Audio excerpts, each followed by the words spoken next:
오늘은 고난과 연단 시리즈 네 번째죠. 강한 자와 약한 자 사이라는 제목으로 말씀을 전합니다. 우리가 이 세상에 존재하는 고난과 위기를 살펴보면 한 가지 특징이 있다는 것을 알 수 있는데요.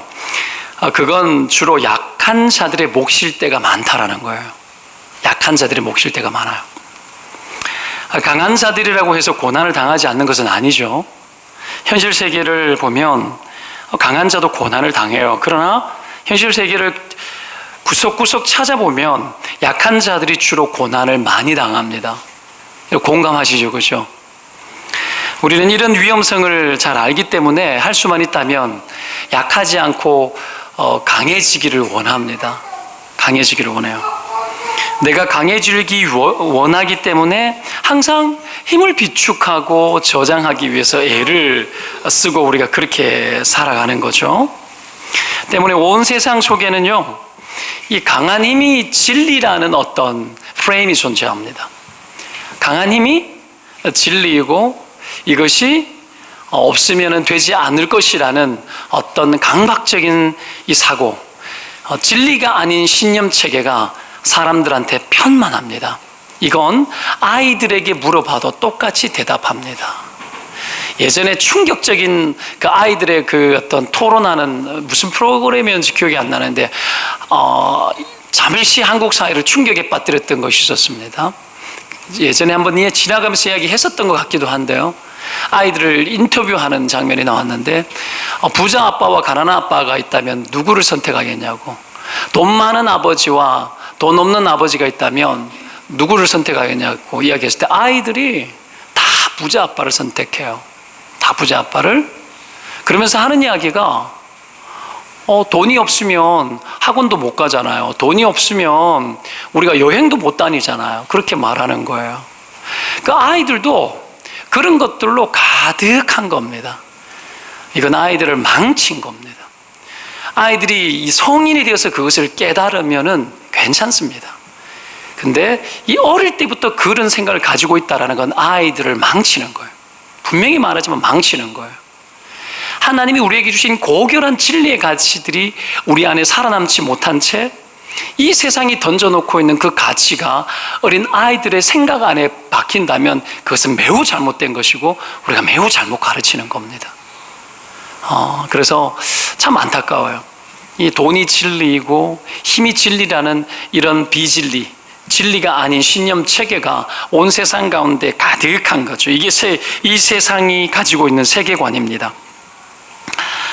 부자가 되지 말자는 얘기가 아니라는 거 아시죠? 문제는 여러분 보십시오.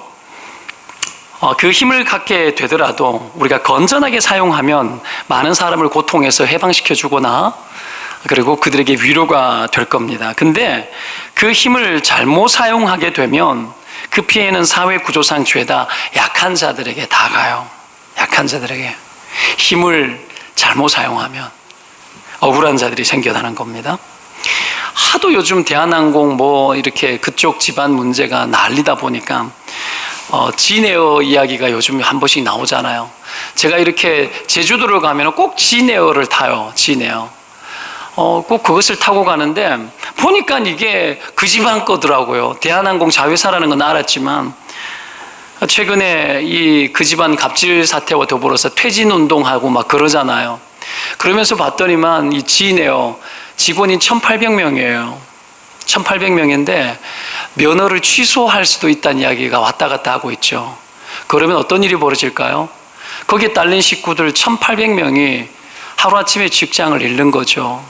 군산의 GM 사태 알잖아요. 날 폐허예요, 폐허. TV를 보는데 가슴이 미어지겠더라고요. 식당을 열었는데 하루에 한 팀도 안 온대요. 한 팀밖에 안 오고. 살 수가 없는 거죠. 이런 어마어마한 일들이 있는 거예요. 갑질은 자기들이 했는데 자기들은 경영권에서 물러나도 평생 무너질 일은 없을 거예요. 근데 그 나머지 사람들 어떻게 해요? 보니까는 여러분 조현민입니까? 그 시민권이 미국인인가 그렇더라고요. 그 이사가 될 수 없는데 불법으로 이사가 되어 있는 거예요. 그거를 묵인을 했는지 몰랐는지 모르겠지만 1,800명의 사람이 무슨 죄예요? 그렇죠? 그런 거 보면서 너무 가슴이 아프더라고요. 가슴이 아프고 이 사회 속에 어떤 강한 자들이 힘을 제대로 발휘하지 못하게 되면 정말 하부 구조에 살아가는 사람들은 정말 고통이겠구나.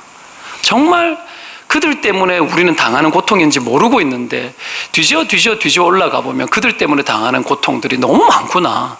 이런 생각들이 들어지더라고요. 참 답답하죠.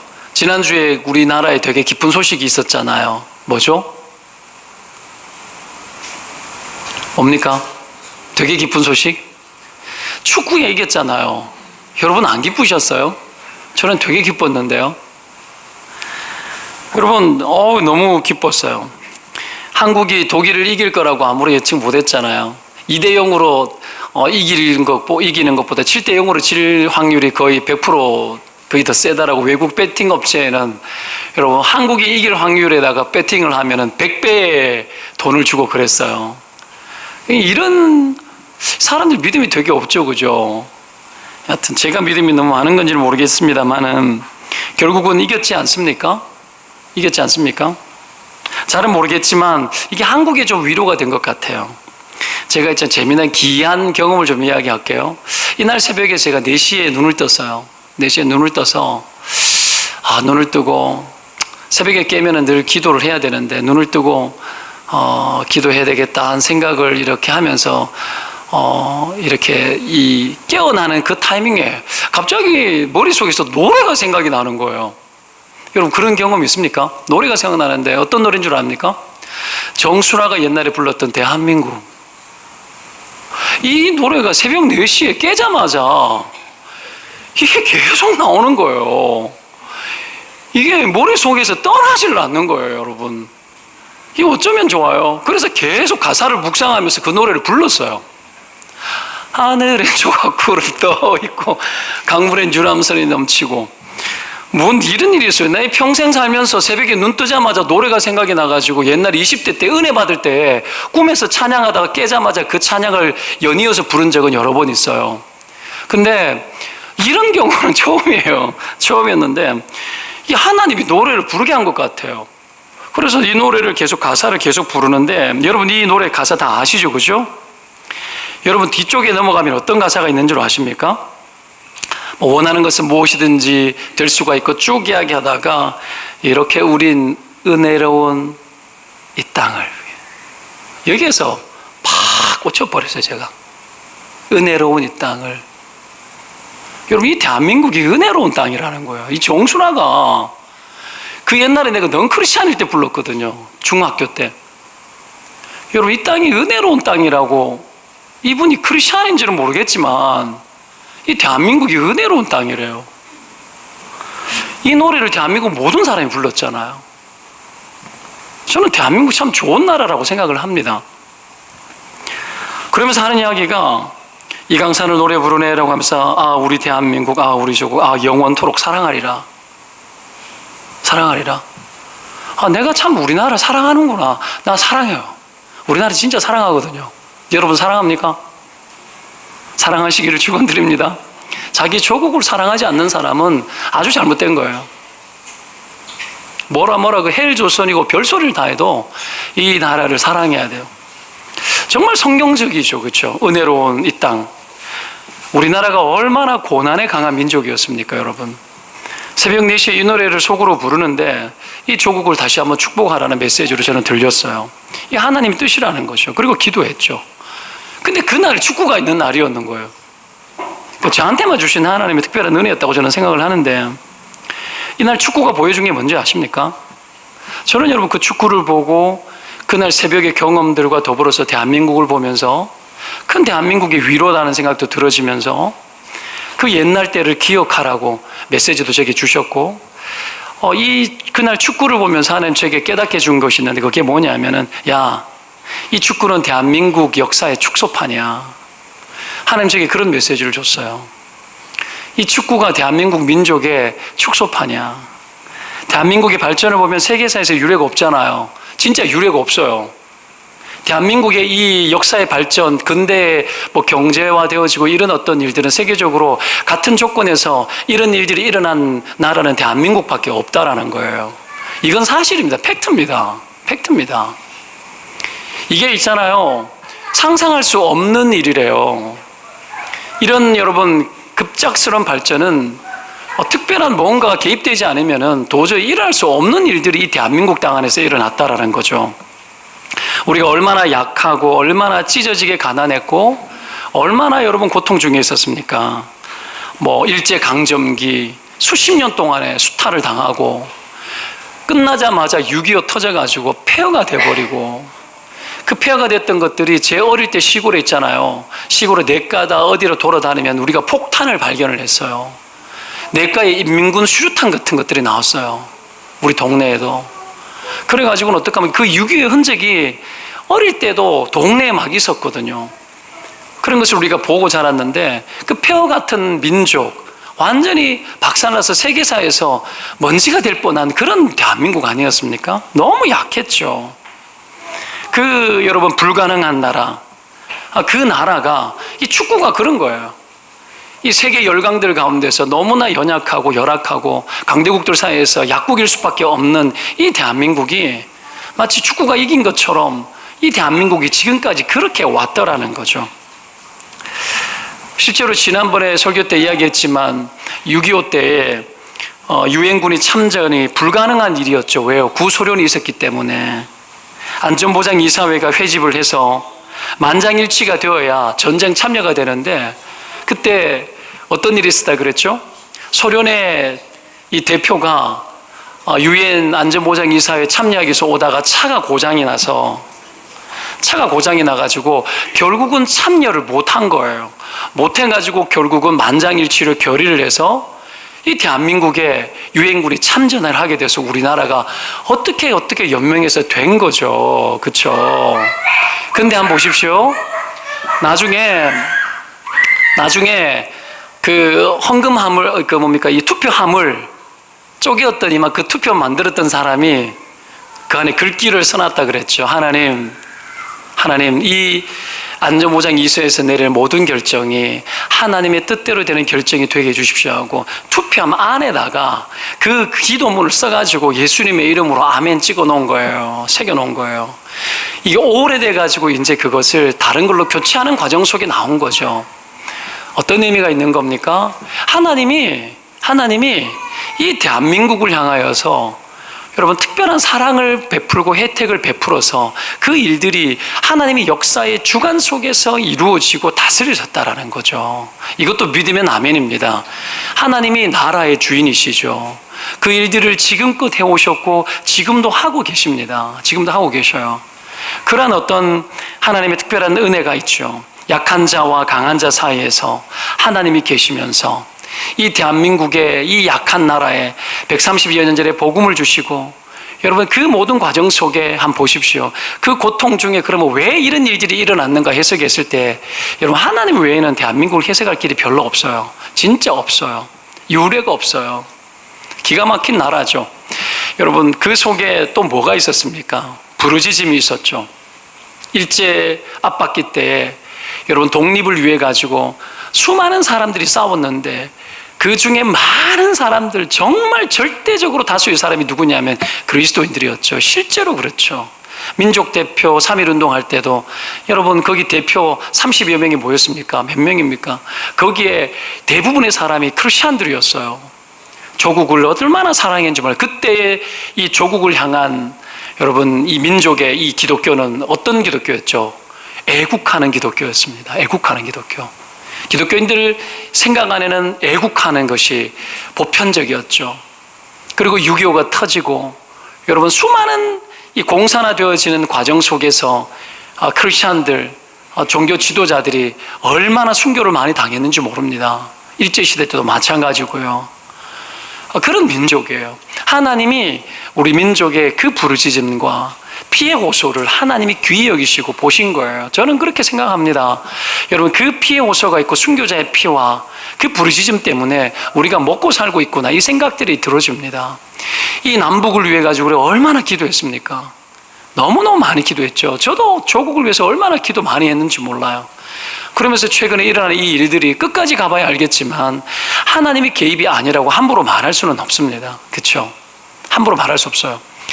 우리가 여러분 때문에 강한 자와 약한 자 사이에 하나님이 계시면 하나님은 그 뜻을 펼치시고 하나님의 계획들을 성취하는 분이라는 걸 여러분 믿으시기를 주의 이름으로 축원드립니다. 이 대한민국도 하나님이 그렇게 붙잡아 놓으신 거죠. 오늘 본문에도 구스 사람 세라가 군사 100만 명과 병거 300대를 거느리고 유다 왕 아사와 싸우기 위해서 왔습니다. 여러분 그들에 비해서 유다의 전력은 매우 약했죠. 읽지는 않았지만 8절을 보면 큰 방패와 창을 가진 자 30만, 베냐민 중에서 작은 방패를 잡으며 활을 당기는 자 28만, 8만 명이었죠. 창과 방패와 활인데 구스 사람 세라가 구스 사람인데 이디오피아에서 전쟁을 친 거예요. 지금 에디오피아의 장군이 된 거겠죠. 전쟁을 치러 왔는데 여러분 100만 명이 온 거예요. 반 정도 숫자밖에 안 되죠. 유다는. 거기다가 뭐를 들고 왔죠? 뭐가 가지고 병거를 가지고 왔죠. 병거. 여러분 이 병거 300대라고 이야기했는데 지금으로 따지면 뭘로 생각하면 될까요? 비행기죠. 비행기 300대를 가지고 온 거예요. 이거 끝난 게임이에요. 전력상 끝난 게임이죠. 이런 상황, 열세에 빠져 있는 이 심각한 위기 상태에서 여러분 오늘 아사가 어떻게 대처를 하죠? 강한 자와 약한 자 사이에. 여러분 만약 우리가 강한 자와 내가 약한 자고 강한 자 사이에 있다면 우리는 어떻게 해야 될까요? 내가 가지고 있는 실력과 전력으로는 어떻게 대등한 게임을 할 수가 없는 사태가 우리 인생 가운데 많이 펼쳐지잖아요.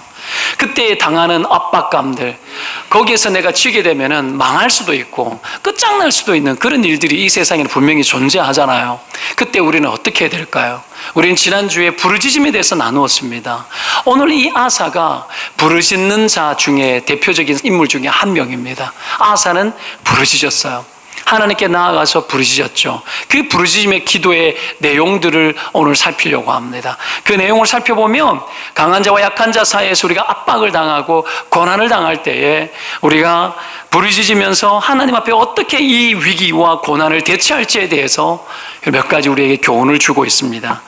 첫째가 뭐냐면 부르짖는 건데 어떻게 부르짖는 건지 아십니까? 따라합시다. 즉시 부르짖는 것.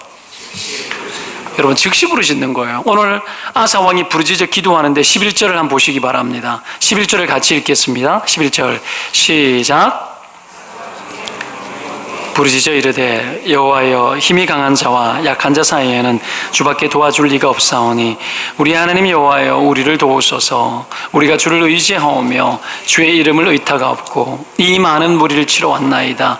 여호와여 주는 우리 하나님이시오니 원하건대 사람이 주를 이기지 못하게 하옵소서 하였더니 이렇게 기도하죠. 여기 부르짖었다는 말이 와이크라라는 말이에요. 와이크라. 이게 뭐 몰라도 되는 말이지만 근데 우리말에는 나오지 않지만 있잖아요. 이 와이크라 할 때 제일 앞쪽에 이 히브리어 중에 와우라는 단어가 붙어 있는데 이게 뭐냐면은 여러분 계속적이다라는 계속적인 용법을 쓸 때 붙이는 거예요.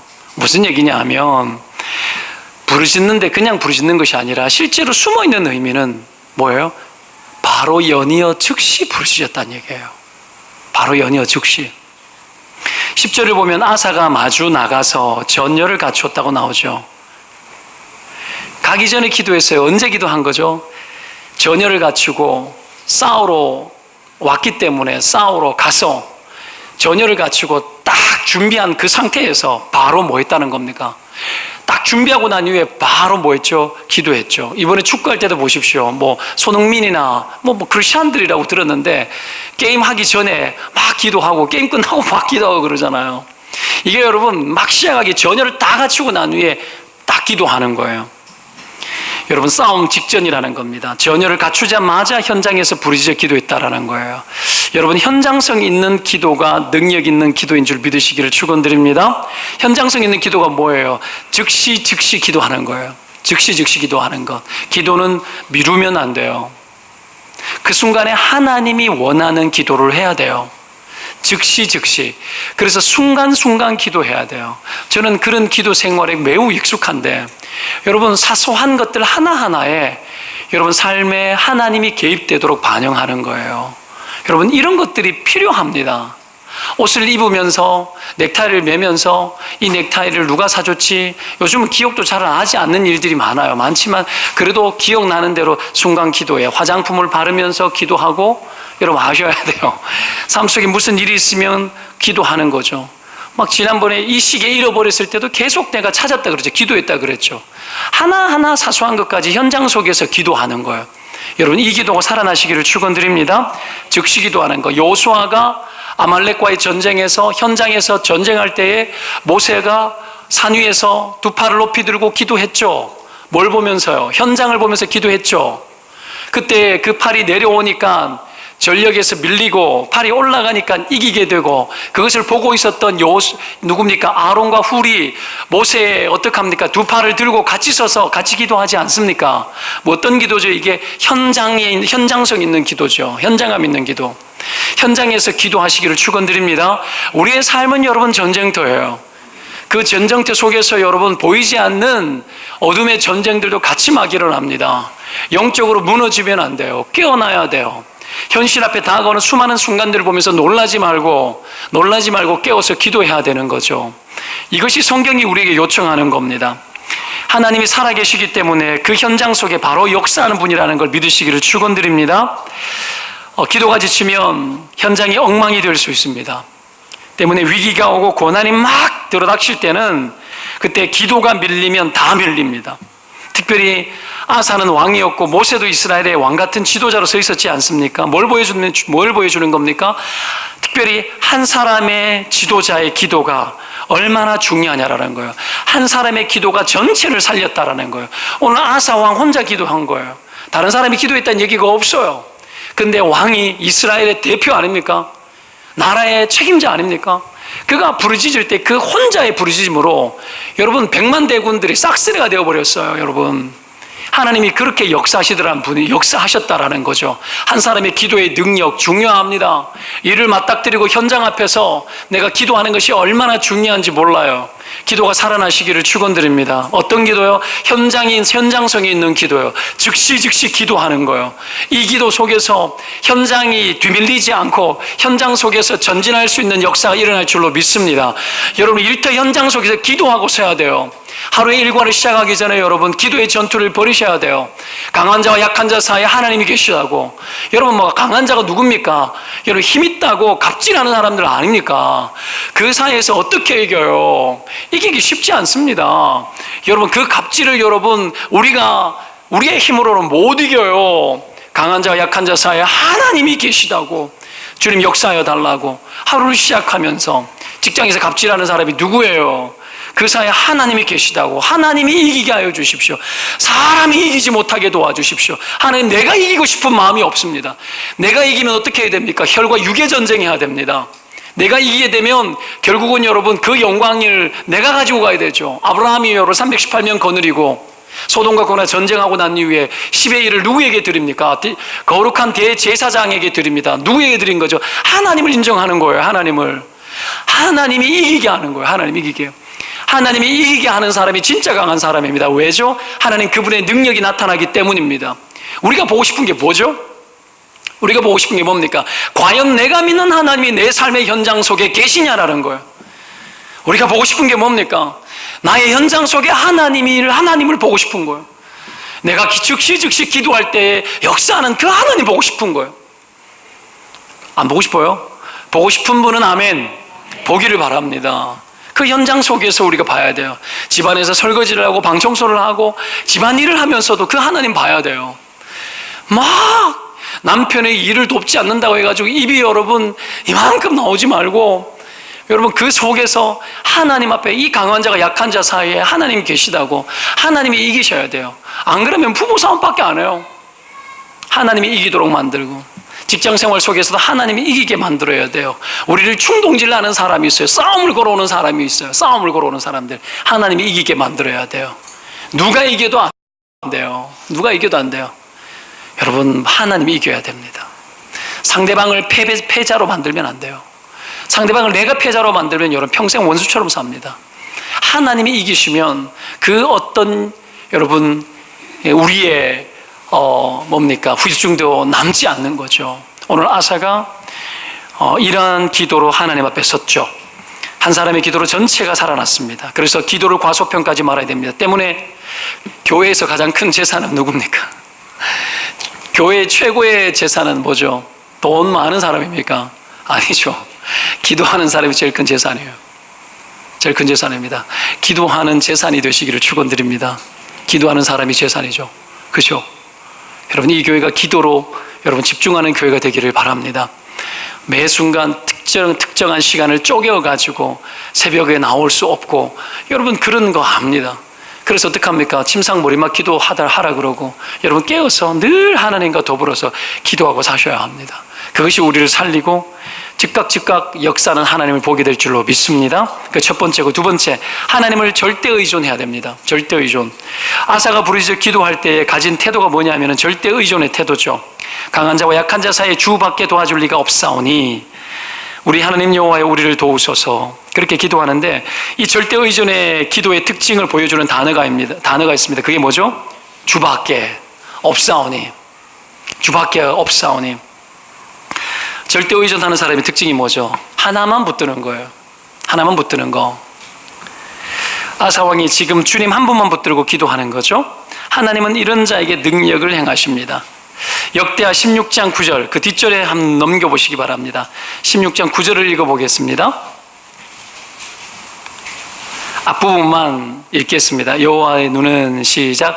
여호와의 눈은 온 땅을 두루 감찰하사 전심으로 자기에게 향하는 자들을 위하여 능력을 베푸시나니. 보십시오, 이겁니다. 절대 의존하는 자, 절대 의존하는 자에게 어떤 능력을 베푸십니까? 여호와의 눈은 온 땅을 두루 감찰하사 전심으로, 이게 여러분 절대 의존이죠. 자기를 향하는 자에게, 자들을 위하여 뭘 베풀어요? 능력을 베풀어요. 능력을 베풉니다. 누구에게 능력이 베풀어집니까? 기도하되 절대 의존하는 사람에게 하나님 능력을 베풀어 주십니다. 이런 절대 의존의 기도를 위해서 전제되어야 될 것이 방금 읽은 본문에 뭐라고 나옵니까? 마음을 다하는 거죠. 이번 주 특세, 온 마음, 온 마음, 온 마음. 내일부터 시작이 되어지지 않습니까? 여러분, 6일 중에 4번 이상 참석하십시오. 4번 이상 참석하고 같이 기도합시다. 절대 의존을 배우는 거죠. 절대 의존. 그러면 능력을 행하신다라는 거죠. 마음이라는 것이 매우 약합니다. 쉽게 요동치고 흔들립니다. 그래서 마음을 강하게 하라, 담대히 하라. 모세가 죽고 난 이후에 이스라엘의 지도자가 됐던 여호수아에게 했던 하나님의 메시지, 기도하라 그러지 않았어요. 뭐라 그랬습니까? 마음을 강하게 하라, 담대히 하라 이야기했어요. 기도하라 그러지 않았죠. 마음을 강하게 하게 담대하라. 그러면서 하는 게 뭐예요? 물론 기도하라 하지 말란 얘기는 아니었죠. 여호와의 율법을 어떻게 합니까? 바라보게 한 거죠. 그러면 형통할 거라고 이야기합니다. 어디에 집중시킵니까? 여호와의 율법, 하나님께 집중시킨 거예요. 하나님께 집중시킨 거예요. 흔들리지 말라라는 거예요. 그 마음을 하나님께 집중시켜. 그렇게 하다 보면 하나님이 형통한 길을 줄 거라는 겁니다. 마음을 다하라는 거예요. 마음을 다하라. 요동치고 흔들리는 그 마음이 올라올 때에 강하게, 그 마음을 강하게 하고 담대히 해서 하나님께 나아가라는 거예요. 하나님께. 이게 온 마음을 다하는 겁니다. 아사가 이렇게 의존할 때에 12절에 여호와께서 구수 사람들을 아사와 유다 사람들 앞에서 치셨다라고 나옵니다. 치시니 구수 사람들이 도망하는지라 이렇게 나오죠. 여기 치신이라는 말도 아까 부르짖다라는 말과 같이 이 와우라는 단어가 붙어서 계속적인 용법이에요. 뭐예요? 아사가 하나님 앞에 온 마음을 다하여서 부르짖자마자 하나님이 즉시 바로 하나님이 역사하더라는 거예요. 이런 하나님 믿으면 아멘. 하나님 일하십니다. 우리가 기도할 때 바로 일하십니다. 우리 눈으로 당장 못 볼 수는 있을지 모르겠지만 하나님 일하신다는 것 저는 확실히 믿습니다. 그런 하나님이었다라는 거예요. 그걸 오늘 보십시오. 치셨다라고 나오는데 어디에서 치셨습니까? 이들이 이스라엘 유다 군대 앞에서 주님이 치신 것을 이들이 봤다라고 나옵니다. 표현이 그렇게 나오죠. 여러분 한번 상상을 해볼까요? 지금 이스라엘 군대가 유다 군대라고 나오죠. 그죠? 남북이 갈라졌기 때문에 지금 유다 군대가 전쟁을 치러 나가기 전인데 기도가 끝나니까 돌격 앞으로 하기 전이었는데 뭔 일들이 일어난 느낌인 거예요. 뭔 일들이. 그러니까 하나님이 성경의 기록들을 보면 뭐 많은 일들이 있잖아요. 그렇죠? 보면은 막 자기들끼리 우왕좌왕하다가 자기들끼리 찔러 죽이는 일들도 있고 별일이 다 있어요. 무슨 일인지는 모르겠지만 일단 그들 눈앞에 하나님이 그들과 싸우는 것이 보였다라는 거예요. 여러분, 그런 하나님이에요. 언제요? 우리가 현장성 있는 기도를 즉시 행하며 온 마음을 다하여 전심을 다하여 부르짖을 그때에 하나님이 바로 그 일들을 실행하셨다라는 거예요. 예수님도 그렇게 말하잖아요. 너희가 내 이름으로 무엇이든지 구하면 내가 뭐 한다고요? 시행할 것이라고 이야기하셨어요. 시행할 것이라고. 물론 이 기도는 하나님의 뜻이 반영된 기도여야 합니다. 하나님의 뜻이어야 돼요. 그때 하나님이 그것을 실행하면서 친히 앞장서서 싸웁니다. 그러면 성경에 이런 증거들이 있나요? 있습니다. 여리고성에 전쟁을 하기 위해 가지고 여호수아가 여리고성을 밟기 위해서 걸어가고 있는데 갑자기 누가 나타났죠? 여호와의 군대 장관이 나타났죠. 누구였죠? 천사였죠. 뭐 하고 있는 거예요? 그들이 여리고성을 치러 가기 전에 이미 여호와의 군대가 먼저 가 있는 거예요. 여러분, 에서가 야곱을 만나기 전에, 야곱이 에서를 만나기 전에 공포심에 떤 사람이었잖아요. 근데 야복 강가에 도달해서 밤을 지새기 전에 마하나임이라는 이름을 붙이죠. 여호와의 군대를 만났어요. 여호와의 군대를. 하나님이 여러분 삼촌 라반 집에서 가라고 했거든요. 돌아와서 수십 년 동안 원수처럼 지냈는 그 형이 군사들을 거느리고 자기를 죽이기 위해서 다가오고 있다는 소식이 있죠. 근데 그 상황 속에서 하나님이 여호와의 군대를 보냈고 야곱이 여호와의 군대를 만났어요.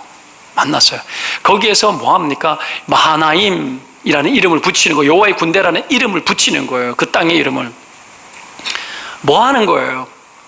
전쟁을 하는 그 상황 속에 하나님이 자기 군대를 먼저 보내셔서 그 싸움을 하고 계시는 거예요. 보이지 않는 영적 전쟁을 치르고 계시더라는 거예요. 그 일에 하나님은 어떤 분이라는 거예요? 앞장서는 분이시라는 거예요. 앞장서는 분. 여러분, 이런 하나님인 줄 믿으시기를 바랍니다. 우리보다 하나님 먼저 갑니다. 나보다 더 빨라요. 내가 긴장되는 상황, 갑질당하는 상황 속에 들어가기 전에 내가 절대 의존하고 하나님을 믿고 의지할 때에 하나님은 어떻게 하시는 분이십니까? 나보다 먼저 가셔가지고 어떻게 해요? 다스리고 통치하고 우리가 영 망하지 않게 하시고 그 상황을 이기고 극복할 수 있도록 처방하시고 싸워서 이기시는 분이라는 것입니다. 여러분, 그 은혜가 우리의 삶의 현장 속에 구체적으로 나타난다는 것을 눈으로 봐야 될 줄로 믿습니다. 때문에 우리의 현장을 접하기 전에 먼저 통치하고 다스려야 됩니다. 기도로 통치하고 다스리고 하나님의 역사와 능력들이 이미 내가 기도할 때 그 일들이 실행되고 있다는 것을 믿음의 눈으로 봐야 됩니다. 그리고 현장 속에서 관찰해야 됩니다. 우리가 그걸 안 봅니다. 기도 안 하니까 안 보이고 기도하고도 잘 찾지 않아요. 기도하고 난 후에 현장을 점검하십시오. 기도하고 난 후에 하나님이 어떤 개입이 있었는지 현장을 점검하고 분별해 보십시오. 반드시 나타나고 일어납니다. 하나님이 나에게 위로도 보내고 나에게 용기도 주고 하나님의 특별한 은총을 우리 가운데 부어주시고 이 일들이 우리의 삶의 현장 속에 실제로 일어나는 일들로 우리 여러분 경험하시기를 축원드립니다. 당연히 그렇게 해야죠. 오늘 여러분, 하나님이 그렇게 했을 때에 하나님이 직접 손을 대시잖아요. 우리가 손대지 않고 하나님이 손대게 하는 게 기도입니다. 우리보다 앞서서 행하시는 그 하나님을 우리가 봐야 되는 거죠. 여러분, 이렇게 해서 그들을 유다 군대가 쫓아가서 여러분 다 전멸시켰다고 이야기를 하죠. 13절에 보면 살아남은 자가 없다고 이야기합니다. 어마어마한 전리품을 취했습니다. 절체절명의 위기 속에서 이 일들이 일어난 거죠. 근데 여러분, 이 역사의 기록을 보면 오늘 이 전쟁이 마치 하루 만에 끝난 전쟁 같잖아요. 이 전쟁이 실제로는 4년간 한 전쟁이에요. 4년간 한 전쟁이에요. 근데 오늘 역대기서의 저자가 마치 하루 만에 끝난 전쟁처럼 기록한 이유가 뭘까요? 몇 가지를 해석해 볼 수 있습니다. 하나님의 절대적 능력에 대해서 명확하게 그냥 보여주기 위해서요. 하나님이 함께하면 이 전쟁은 이미 끝난 전쟁이라는 거예요. 하나님의 위대함을 드러내기 위함도 있고, 또 한 가지 추측해서 생각해 보십시다. 그게 아닐지라도, 그러면 한 번에 안 끝내고 4년이나 걸렸어? 아니요. 4년 동안 하나님이 이기게 하는 역사를 준 거예요. 4년 동안 벌어지는 그 4년의 전쟁 기간 동안에 여호와가 강한 자와 약한 자 사이에서 늘 함께 하는 것을 보여주신 거죠. 우리는 강한 자와 약한 자 사이에 4년 혹은 40년을 살 수도 있습니다. 그런 전쟁의 시간들을 우리 인생의 위기 가운데 찾아올 수 있습니다. 그 상황 동안에 우리는 줄곧 하나님을 향하여서 온 마음을 다해야 되겠고, 그 상황 속에서 여호와 하나님이 우리의 앞장서서 함께하는 것을 이스라엘 백성들이 4년 동안 본 것처럼 우리가 동일하게 우리의 삶의 현장 속에서 끊임없이 여러분 발견하고 봐야 될 줄로 믿습니다. 여러분, 이런 겁니다. 때문에 하나님을 절대 의존하는 자는 전진하는 인생을 살 수 있습니다. 하나님을 절대 의존하는 자는 나보다 먼저 앞서가시는 그 하나님을 경험할 수 있는 줄로 믿습니다. 이 능력의 하나님을 체험하며 살아가시길 바랍니다. 때문에 신속한 영적 반응을 가지고 늘 삶 속에서 절대 의존하고 살아가시길 바랍니다. 마지막 세 번째로, 평안이 주는 위험성을 경계해야 합니다. 경계. 아사가 승리하고 난 이후에 그게 노년이 되면요, 그가 평안 가운데 변질되어져 버려요. 참 안타까워요. 끝까지 가는 경우가 쉽지 않는가 봐요. 그가 이방 제단과 산당을 없앤 정말 성경 속에 몇 나오지 않는 정말 괜찮은 왕이었어요. 괜찮은 왕입니다. 이방 제단과 산당을 없애고 우상을 회파하고 아세라상을 찍었습니다. 그런데 전쟁 이후에 20년 동안 평안이 있었어요. 전쟁이 없었습니다. 얼마나 좋아요. 태평성대를 누리고, 아사가 여러분 그러는 동안에 마음이 변질이 되어지는데, 나중에 20년 후에 북이스라엘 왕 바하사가, 같은 민족이죠 사실은, 그죠? 북이스라엘이 전쟁을 치러 와요. 전쟁하러 오니까 어떤 아사가 어떤 일을 하는 줄 알아요? 왕궁 곳간에서 은금을 내어서 아람 왕 베나닷에게 은금을 다 보냅니다. 보내고는 도와달라고 요청합니다. 이방 나라의 힘을 의존하는 거죠. 이전에 아니랬는데요. 그리고 이 일에 대해서 선견자 하나니가 책망해요. 책망합니다. 잘못됐다고 책망했는데 하나님을 어떻게 한 줄 아십니까? 옥에 가두어 버려요. 여러분, 오늘 읽은 본문 뒤쪽에 한 2장만 읽어보면 다 나옵니다. 옥에 가두어 버립니다. 그리고 영문도 모르겠는데 그때 이렇게 나옵니다. 그때 백성 중에서 몇 사람을 학대했다, 이래 나옵니다. 하나니를 옥에 가둔 이후에 성경의 표현을 보면 영문도 없이 그때 백성 중 몇을 학대했대요. 몇? 여러분, 한 명이라도 학대하면 돼요? 안 되죠. 학대했대요. 못된 인간이 된 거예요. 이유 없는 학대를 한 거야. 내가 볼 때는요. 갑질한 거예요. 갑질. 내가 두 다리 뻗고 내가 편하고 내가 잘 살면 다른 사람에 대해서 쉽게 생각하고, 그렇죠? 내가 가지고 있는 힘 가지고 다른 사람의 힘을 빌려 쓰는 거죠. 내 힘으로 다 해결하려고 하는 거예요. 그렇게 학대하는 거죠. 사람들에 대해서. 우리가 이렇게 바뀔 수 있어요. 우리가 언제 하나님께 멀어지죠? 모든 사람들은 똑같습니다. 언제 멀어지죠? 내가 풍요로울 때 멀어져요. 내가 그냥 삶이 형통해 보이고 잘 될 때에 멀어집니다. 인간은 언제든지 그렇습니다. 고난을 주는 이유가 뭐라 그랬죠? 부르짖게 하기 위해서 준다 그랬죠. 하나님은 인생의 이런 체질을 너무 잘 알기 때문에 고난을 주는 겁니다. 그 고난을 줘서 어떻게 해요? 하나님에게서 멀어지지 않도록. 여러분, 뒤에 또 재미난 일이 있어요. 아사 왕이 왕위에 있는 지 30년이 지나서 마지막에 여러분 어떤 일이 벌어지느냐 하면, 발이 병들어 위독하게 되었대. 위독하다는 얘기는 죽게 된 거죠. 이거 뭐죠? 이 인간이 하도 잘못되니까 하나님이 발에 병 줘가지고 하나님 의지하게 한 거예요. 근데 발에 병들게 했는데도 이거 기회를 준 거예요, 기회. 아사에게 있어서는 부패하고 타락하고 잘못되었기 때문에 그를 쳐서 돌이키기 위한 하나님의 찬스였죠. 기회였죠. 기회였는데 어떡해요? 돌이키질 않아요. 발에 병이 들었는데 병들어 매우 위독했으나 병이 있을 때에 그가 여호와께 구하지 아니하고 의원들에게 구하였더라. 그러고 난 후에 죽었다, 이렇게 나와요. 참 안타깝죠. 안타깝죠. 여러분, 이것은 기회였죠. 히스기야 왕은 어떻게 했죠? 너 죽는다, 못 산다 그러니까 어떡합니까? 면벽하고 하나님 의지하잖아요. 그래서 그의 수명을 15년 연장시켜 버리잖아요. 이것이 여러분 무슨 똑같이 적용할 일은 못 됩니다만은 이것을 다루는 게, 이것이 보여주는 게 뭡니까? 인생의 위기에 절체절명의 때에 우리가 하나님께 부르짖고 외치고 의존하는 이 절대 의존은 놓치면 안 된다라는 거예요. 그리고 또 다른 교훈이 뭐예요?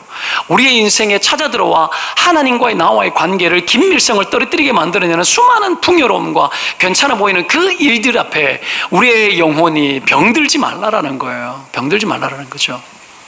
때문에 인생의 위기가 다가오고 여러분 정말 힘든 어려움이 다가오고 고난이 다가왔을 때에 잠시 잠깐 내게 좋은 일들이 일어났다 하여서 우리의 마음을 풀어놓는다면 우리는 영영 헤어날 길이 없는 겁니다.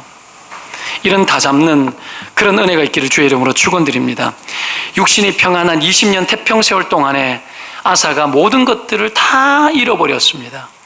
자기 명철을 의지하고 외부 세력을 의지하고 자기 고집대로 살면서 하나님 앞에 부르짖음을 잃어버렸던 이 아사 왕의 끝은 너무나 보잘것없었습니다. 그냥 죽었다, 그겁니다. 사랑하는 여러분, 말씀을 정리하면서 우리 인생에 고난이 오는 것은 양식입니다. 양식이에요. 고난의 밥을 먹고 고생의 물을 먹는 것은 양식입니다. 어떤 양식이요? 우리가 하나님 앞에 붙들리도록 만드는 양식이에요. 때문에 내 삶의 처지와 형편들이 평안하다 하여서 우리가 자만하지 맙시다. 그리고 혹 내게 고난이 왔다 하여서 불평하지 맙시다. 내가 하나님 앞에 붙들려 부르짖음이 있게 하시려고, 그리고 하나님 당신이 앞장서시는 것을 하나님께서 나타나 보여주게 하시기 위하여 우리의 평생을 주님에게서 붙잡혀서 지낸 바 되도록 하기 위하여 사람들에게 때때로 고난을 주고, 어떤 사람에게는 고난이라는 것 자체를 인생의 몸 안에 심어놓고 평생 동안 그걸 붙들고 살게 하십니다. 여러분에게도 그런 것들이 있을 수 있습니다. 빨리 떠나보내고 싶고 빨리 해체시켜버리고 싶은 그 고통이나 어려움들이 있을 수 있지만 하나님이 제거하지 않는 바울의 가시처럼 두는 것들이 있습니다. 그게 뭐죠? 우리가 너무 어떤 상태인지 너무 잘 아셔서 그것을 근거로 하나님 우리를 유지시키는 거예요. 그래야 하나님 떠나지 않는 겁니다. 사랑하는 여러분, 주님께 붙들려서 살아가는 은혜가 있기를 주의 이름으로 축원드립니다. 지난날에 입었던 고난으로 인하여서 그 고통으로 인해서 내게 입었던 수많은 아픔들이나 이미 극복한 아픔들, 그거 여러분 아사왕처럼 패대기 치면 안 돼요.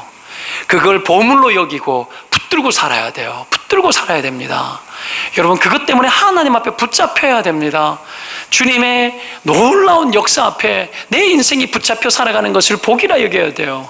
그 고난 속에 하나님을 의존하고 살아가는 것이 얼마나 내게 복인지 여러분 느끼고 살아야 됩니다. 개인적인 간증이지만 여러분 20살 때 심장 수술했다는 이야기 들었죠. 판막 2개가 인공 판막인데 조용하면 시계 소리처럼 째깍째깍 다 들려요. 내 귀에 다 들려요. 이게 하나님이 내 인생 가운데 남겨놓은 흔적이에요.